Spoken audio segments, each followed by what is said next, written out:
Assalamualaikum warahmatullahi wabarakatuh. Kembali lagi di mata kuliah Agama dan Terorisme. Kali ini kita akan membahas mengenai terorisme agama oleh masyarakat ormas. Langsung saja, yang pertama, pengertian terorisme.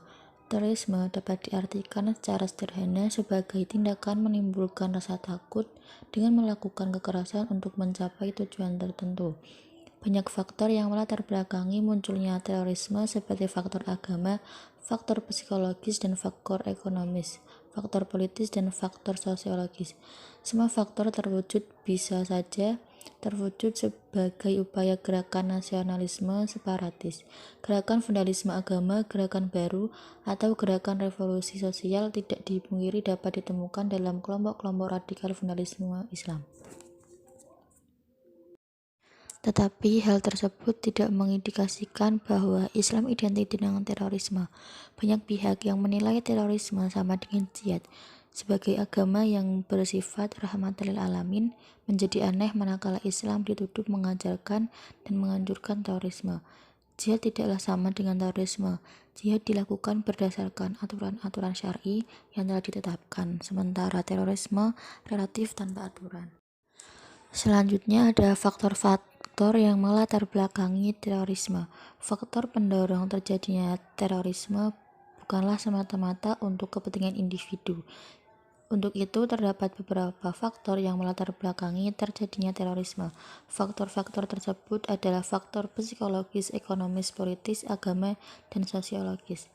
Yang pertama, faktor psikologis. Di antara hal yang termasuk ke dalam faktor psikologis adalah orientasi ketentaraan, frustasi, mudah terpengaruh dengan suasana lingkungan sekitar, jenuh dengan suasana kehidupan, dan kegagalan dalam hidup.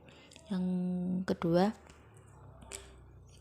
faktor ekonomis, yaitu diantaranya disebabkan oleh kegagalan sistem ekonomi yang dianut, sulitnya lapangan kerja, dan menumpuknya pengangguran yang tidak terkendali.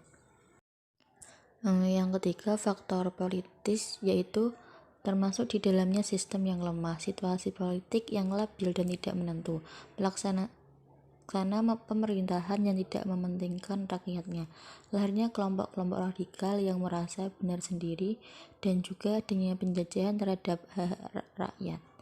Yang keempat ada faktor agama. Setiap agama memiliki ajaran tentang nilai-nilai prinsip yang harus ditegaskan dan dijalankan. Hal ini memungkinkan munculnya gerakan terorisme dari kelompok religius vandalisme manakala mereka menemukan bahwa pemerintah sah menjalankan roda pemerintah tidak sesuai dengan mainstream pemikiran mereka. Yang kelima ada faktor sosiologis.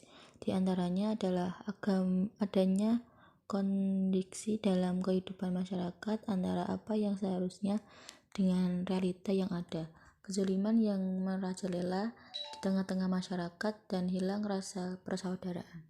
Selanjutnya ada bentuk-bentuk terorisme. Menurut Jelantik, gerakan terorisme dapat diklasifikasikan kepada 4 golongan, yaitu yang pertama nasionalisme separatis, yang kedua vandalisme agama, yang ketiga kelompok agama baru, dan yang keempat pelaku revolusi sosial. Klarifikasi ini mengasumsikan bahwa kelompok-kelompok teroris dapat dikategorikan melalui latar belakang politik dan ideologinya. Ditinjau dari cara-cara yang digunakan, terorisme dapat diklarifikasikan ke dalam dua bentuk, yaitu teror fisik dan teror mental. Yang dimaksud dengan teror fisik adalah penciptaan rasa takut dan gelisah dengan menggunakan alat-alat yang berkenaan dengan unsur jasmani manusia.